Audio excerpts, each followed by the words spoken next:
एक ऐसी सच्ची घटना के बारे में बताने जा रहे हैं जिसको सुनकर आपको ऐसा लगेगा कि ये न्याय है या अन्याय।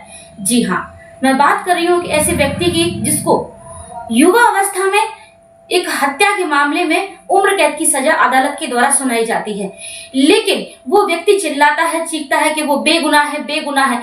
अदालत में मुकदमा विचाराधीन रहता है और विचाराधीन मुकदमा लगातार चलता रहता है। और जब युवक एक वृद्धावस्था में पहुंच जाता है, यानी कि उसकी उम्र हो चुकी थी 103 साल, 103 साल की उम्र में पहुंचकर अदालत उसको बेगुनाह करार करते हुए बाइज्जत बरी कर देती है।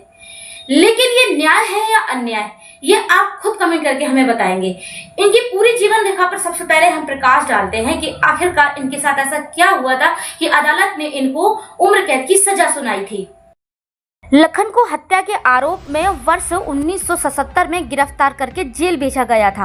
5 साल के बाद उन्हें 1982 में निचली अदालत ने उम्र कैद की सजा सुनाई और लखन का कहना था कि वह निर्दोष है, इसीलिए 1982 में से इलाहाबाद हाई कोर्ट में अपनी सजा के खिलाफ एक अपील दायर भी की थी। लेकिन इसके बाद जो हुआ उनकी विवेचना जरूर होनी चाहिए। हाई कोर्ट ने लखन की इस याचिका को स्वीकार तो कर लिया, लेकिन यह मुकदमा जानते हैं कितने वर्ष चला? 43 वर्ष तक यह मुकदमा चला और 43 वर्षों तक लखन जेल में ही बंद रहे। अंततः ये हुआ कि अदालत इलाहाबाद हाई कोर्ट ने 2 मई 2025 को उन्हें बाइज्जत बरी किए जाने का आदेश दे दिया और लखन को रिहा कर दिया। लेकिन 103 वर्ष की उम्र में अब बुजुर्ग लखन इस अवस्था में पहुंच चुके हैं कि ना तो वो अपना घर परिवार बसा सकते हैं, ना किसी के यहाँ पर जाकर रह सकते हैं, ना अपने लिए घर बना सकते हैं। लेकिन बड़ी बात यह है कि आज हमारे देश के लोग इस बात को अच्छी तरह से जानते हैं कि अगर किसी दिन उनकी किस्मत खराब हुई और वह किसी मुकदमेबाजी में पड़ गए तो हमारे देश में वो परिवार हैं जो किसी न किसी अदालत में कोई ना कोई मुकदमे में ज़रूर हैं। वो इस बात को जानते हैं कि हमारे देश में मुकदमा लड़ना कितना आसान नहीं होता। इनके लिए आपके पास कितना पैसा होना चाहिए और दूसरी बात यह है कि आपके पास इंतज़ार करने का धैर्य है।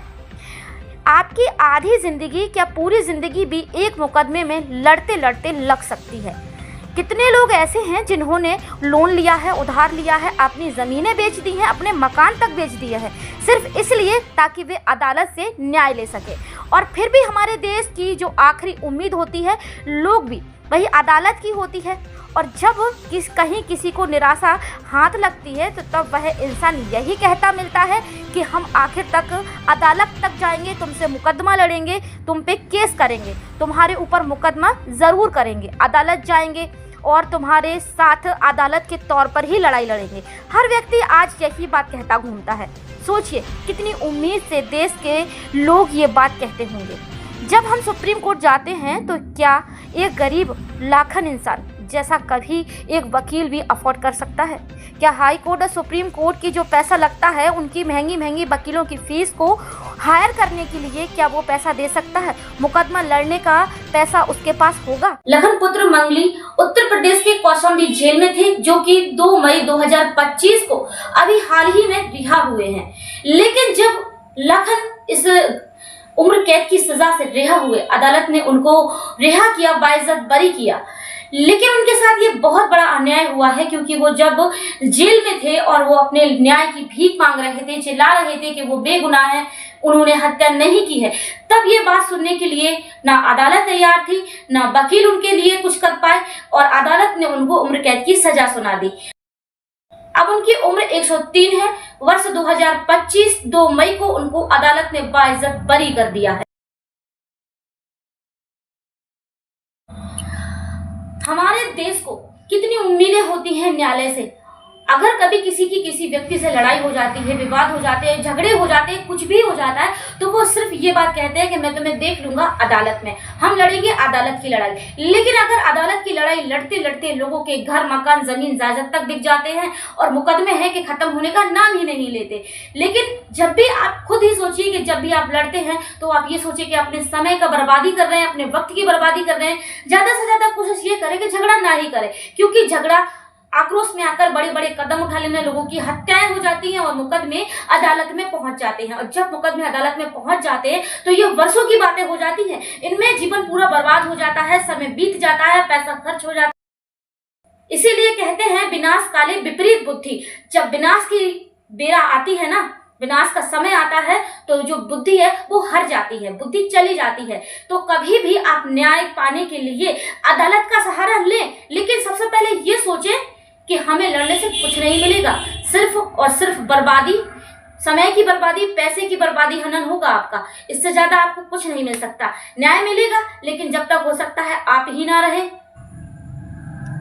इसीलिए हमारे देश में जो लोग न्याय व्यवस्था को चला रहे हैं, उन्हें यह भी सोचना होगा कि हमारे देश में इंसाफ कितना महंगा हो चुका है, और ये इंसाफ पाने के लिए पैसा चाहिए। हमारे देश की गरीब जनता इसीलिए बिना इंसाफ के कई बार ऐसे ही इंतज़ार करती रह जाती है और खुद ही बड़े बड़े घटनाओं को अंजाम देने से पीछे नहीं हटती। जैसे कि लाखन की पूरी जिंदगी उम्र कैद की जेल में ही बीत गई, जबकि लाखन बेगुनाह था और उसको 43 वर्ष तक मुकदमे लड़ते हुए जेल में रहना पड़ा, और 103 वर्ष की